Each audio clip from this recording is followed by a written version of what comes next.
Hello everyone and welcome back to the channel. In today's session, we will be discussing some more solved problems from quantum mechanics, specifically from problem 1.6 to 1.10. Along the way, we will not only solve these questions but also understand the concepts behind them in a simple and clear way. So without any further delay, let's get started. So आप लोग देख सकते हो 1.6 ने जो question आपको given है 1.6 ने a photon of wavelength having 4 angstrom strikes an electron at rest and it is scattered at an angle of 150 degree to its original direction. Find the wavelength of the photon after collision. यानी कि हमें calculate क्या करना है, हमें wavelength find out करना है of the Foton का आफ्टर कोलिजन. तो in the very first step हम लोग क्या करेंगे कि हमें पहले तो पता होना चाहिए कि how to find the wavelength. Okay, so यहाँ पे हम लोग क्या करेंगे कि कॉम्पटन फॉर्मूला को यूज़ करेंगे. Okay, by using Compton formula. So basically this is the Compton formula. Delta lambda equals to lambda dash minus lambda equals to h by m naught c 1 minus cos of theta. Okay, क्योंकि यहाँ पे theta का value 150 degree given है, so instead of theta आप लोग यहाँ पे 150 degree put करोगे. And also know the value of H is universal, that is 6.626 10 to the power minus 34 joule second, right. 1 minus cos of 150 degree करोगे तो ये आ जाएगा 1.866 am not, that is the rest mass. Okay, and that value is 9.11 into 10 to the power minus 31 kg rest mass of electron. Okay, and also आपको क्या given है, सी आपको कहते हैं 3 into 10 to the power 8 metre per second. Okay, इसको solve करेंगे तो delta lambda आ जाएगा कितना, that is 0.045 angstrom. And in the second step lambda dash क्या होगा, lambda dash equals to lambda plus delta lambda. Lambda, this is the value of del lambda, that is equals to 4.045 angstrom. Okay, so in this particular problem, a photon hits an electron and bounces off at an angle यहाँ पे given है 150 degree. It loses some energy which increases its wavelength slightly. So this small increase in wavelength, that is 0.045 angstrom, is called Compton shift. इसे बोलेंगे delta lambda को क्या, Compton shift. So the scattered photon now has a new wavelength is of 4.045 angstrom. Okay. Next comes to 1.7 problem. If a photon has wavelength equal to the Compton wavelength of the particle, so when radiation of wavelength 1500 angstrom is incident on a photocell, electrons are emitted if the stopping potential is 4.4 volts. Calculate the work function, threshold frequency and threshold wavelength. Okay. So यहाँ पे calculate क्या क्या करना है, work function that is the value of phi, threshold frequency nu naught and threshold wavelength यानी कि lambda not.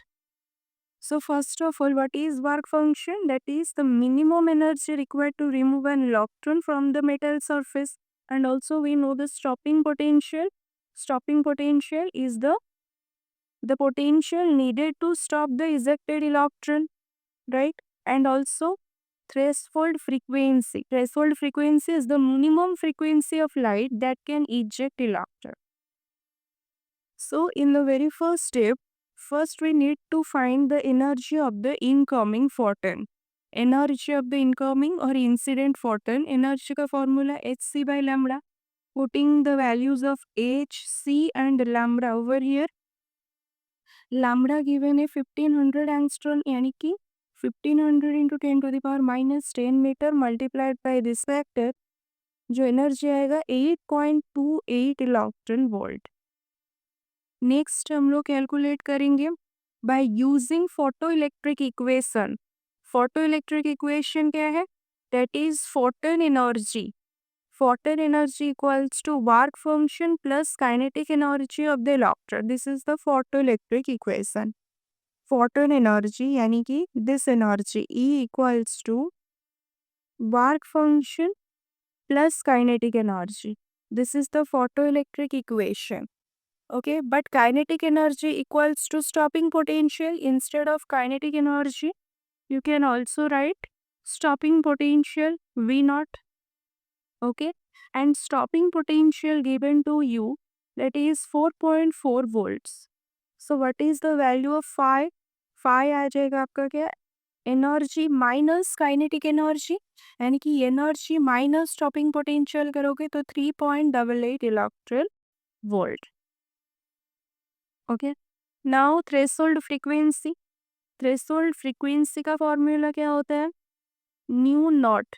We know कि by using the formula phi equals to, phi is the work function, phi equals to h into nu naught. So यहाँ पे nu naught आ जाएगा क्या? 5/h करोगे। Okay, so phi का वैल्यू 3.88 इलेक्ट्रॉन वोल्ट। इसको multiply करेंगे by this factor 1.6 into 10⁻⁻19 divided bye the value of h. We will get the value of threshold frequency, that is 9.4 into 10⁻14 hertz. And finally, finding the value of threshold wavelength, that is lambda naught.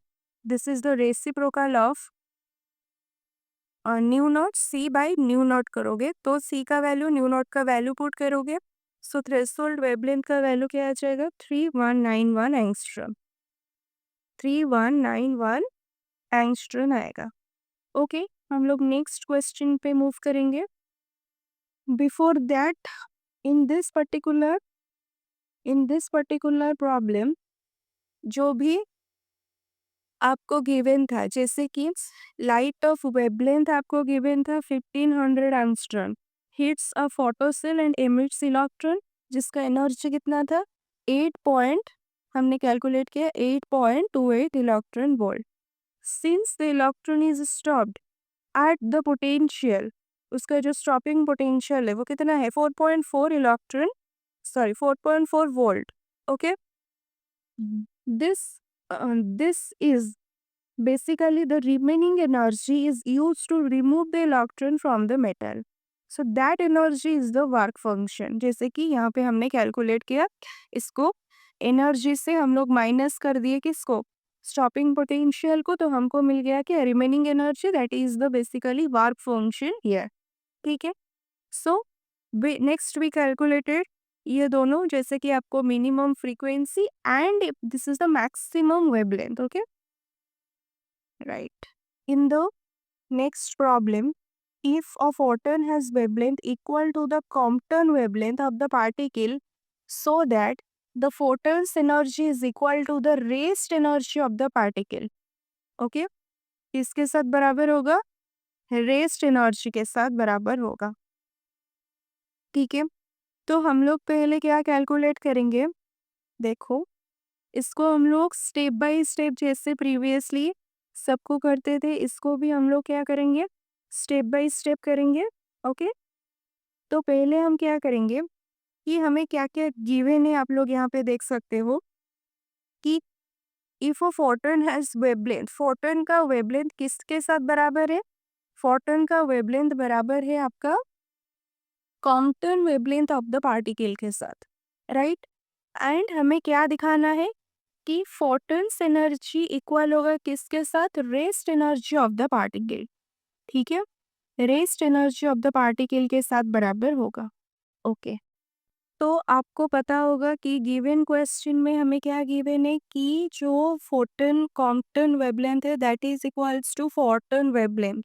Okay, so यहाँ पे Compton wavelength का value जो है h/m0 से, this is the value of Compton wavelength. And from the equation energy of photon we know E equals to hc by lambda। तो यहाँ से lambda का वैल्यू क्या आ जाएगा, hc/e, right. So this lambda is the value of 14, right. तो according to given question lambda equals to lambda c, यानी कि हम लोग यहाँ पे अभी लिख सकते हैं कि क्या, lambda equals to lambda C. Lambda का वैल्यू जैसे कि अभी हमने कैलकुलेट किया hc/e, और इसका वैल्यू h/n0c। दोनों को इक्वेट करेंगे, एच कैंसिल हो जाएगा एंड यहाँ से हमें मिलेगा E इक्वल्स टू m0c², यानी कि जो भी फोटोन का एनर्जी है वो किसके साथ बराबर आया, rest energy of the particle, and यही हमें शो करना था, ठीक है। सो नेक्स्ट क्वेश्चन हम लोग देखेंगे, that is related to X-rays. तो X-ray of wavelength 1.4 angstrom given है, are scattered from a block of carbon. What will be the wavelength of scattered X-rays at 180 degree, 90 degree and 0 degree? तीनों angle में हमको calculate करना है, क्या, wavelength calculate करना है। तो पहले तो कॉम्पटन स्कैटरिंग, तो यहाँ पे जो स्कैटरिंग का गिवन है that is basically Compton scattering आपको गिवन है। So Compton scattering is a phenomenon where a photon, like यहाँ पे आपको given है X-ray, hits an electron and loses some energy, and in the resulting part क्या होगा, resulting in an increasing wavelength, okay। So Compton's formula पता होना चाहिए, जो कि है delta lambda equals to lambda dash minus lambda equals to इसके साथ बराबर क्या आ जाएगा, h/m0c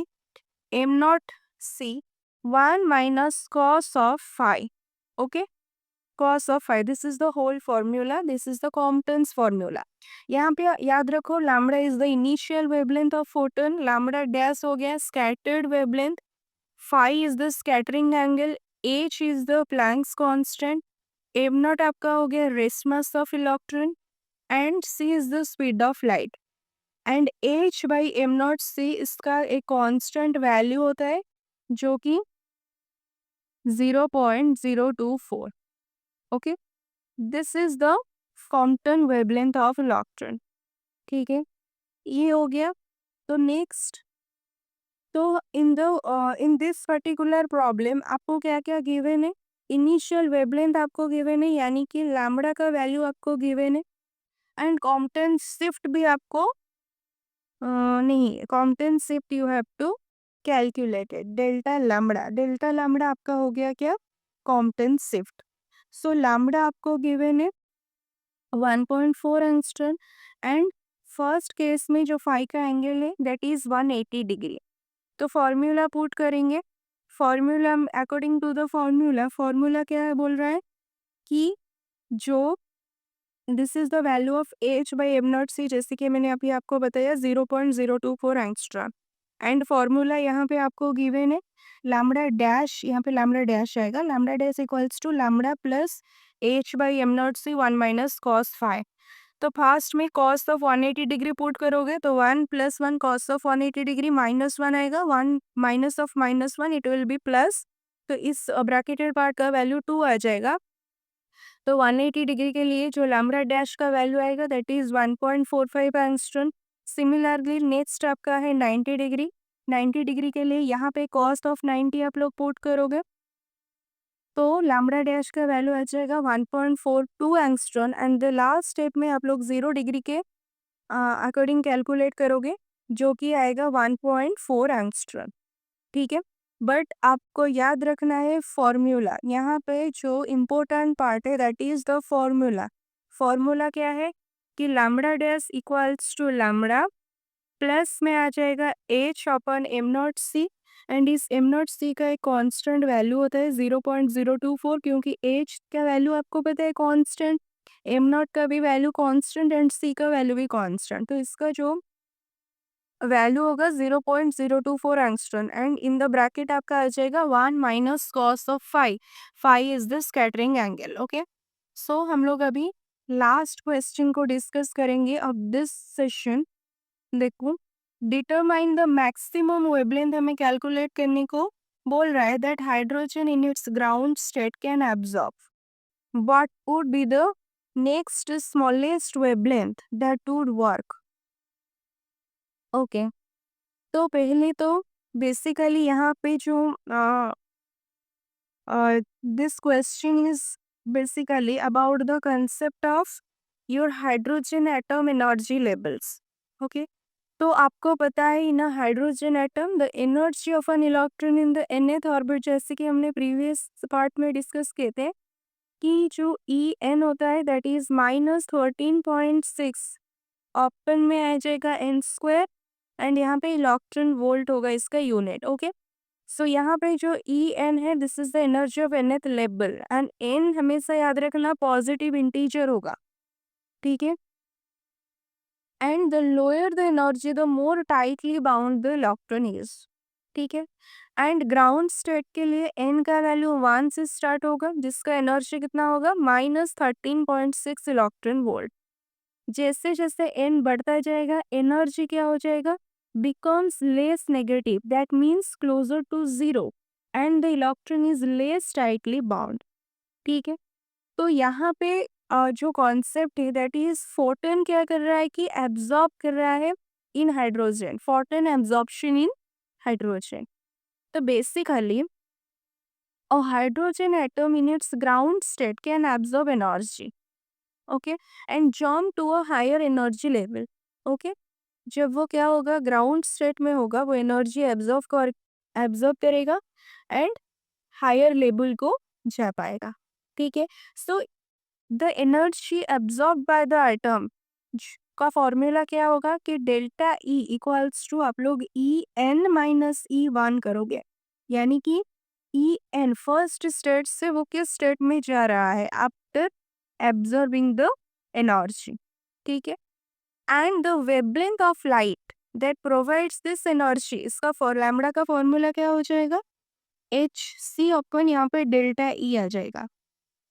ठीक है, so basically in the very first step हम लोग क्या करेंगे, पहले ई वन कैलकुलेट करेंगे -13.6 electron volt, then E two calculate करेंगे जो कि है -3.4 इलेक्ट्रॉन वोल्ट, क्योंकि एन स्क्वायर की जगह पर 2 का स्क्वायर पुट करोगे, एंड इन थ्री भी आप लोग निकाल सकते हो लेकिन दोनों में हमारा काम हो जाएगा -1.5 इलेक्ट्रॉन वोल्ट. ओके, जैसे कि अभी हमने आपको बताया कि डेल्टा ई आप लोग कैसे निकाल सकते हो, ई टू माइनस ई वन करोगे, यानी कि इन दोनों को ई टू माइनस ई वन करोगे तो आपको मिलेगा कितना 10.2 इलेक्ट्रॉन वोल्ट. डेल्टा ई का वैल्यू आ गया 10.2 इलेक्ट्रॉन वोल्ट. नेक्स्ट हम लोग क्या कैलकुलेट करेंगे लैम्बडा. लैम्बडा का वैल्यू मैंने आपको अभी बताया, lambda equals to H C by delta E. H का वैल्यू सी का value this is the value of delta E put करोगे तो लैम्बडा का वैल्यू आ जाएगा 122 इंटू 10⁻⁹ मीटर, यानी कि 122 नैनोमीटर. ओके, यानी कि this is the maximum wavelength the hydrogen atom can absorb from ground state. Okay, and हमें पूछ रहा है कि नेक्स्ट मैक्सिमम वेवलेंथ, यानी कि नेक्स्ट हमें क्या पूछ रहा था मैक्सिमम, नेक्स्ट हाँ smallest wavelength. Next smallest wavelength कैसे होगा, नेक्स्ट ट्रांजिशन कहाँ से, पहला 1 से 2 को ट्रांजिशन हुआ, फिर 3 को ट्रांजिशन होगा, यानी कि 1 2 3. ओके, सो 1 2 3 यानी कि ई थ्री जैसे कि हमने अभी कैलकुलेट किया -1.5 इलेक्ट्रॉन वोल्ट. यहाँ पे हम लोग अभी डेल्टा ई कैलकुलेट करेंगे फिर से इन दोनों को लेके E one and E three को, ई थ्री से आप लोग डेल्टा ई कैलकुलेट करोगे, डेल्टा ई आ जाएगा आपका कितना 12.1 इलेक्ट्रॉन वोल्ट के बराबर. ओके, देन लैम्बडा का वैल्यू आ जाएगा H C by delta E. यहाँ पे आप लोग इस वाले डेल्टा ई का वैल्यू पुट करोगे तो उसके करस्पॉन्डिंग जो वैल्यू आएगा 103 नैनोमीटर. ठीक है, so this is the answer. तो जैसे कि मैं फिर से एक बार आपको बता देती हूँ कि हमने क्या किया इस पर्टिकुलर प्रॉब्लम में कि hydrogen absorbs energy to make the electron jump to a higher orbit, that we already know. The maximum wavelength it can absorb is for the smallest jump, that is from the transition 1 to level 2. Okay, as jumps get bigger, more energy is needed and wavelength becomes क्या हो जाएगा smaller. So the next smallest wavelength means the next higher energy transition, that is from level 1 to level 3. इसी वजह से हमने क्या किया, level 1 से लेवल 3 को कैलकुलेट किया. Okay, this is all for today. Next में हम लोग यहाँ से 11 से स्टार्ट करेंगे एंड फर्दर 5 क्वेश्चन को डिस्कस करेंगे एंड उसके रिलेटेड सम बिहाइंड कॉन्सेप्ट के बारे में भी जानेंगे. So this is all for today. Thank you.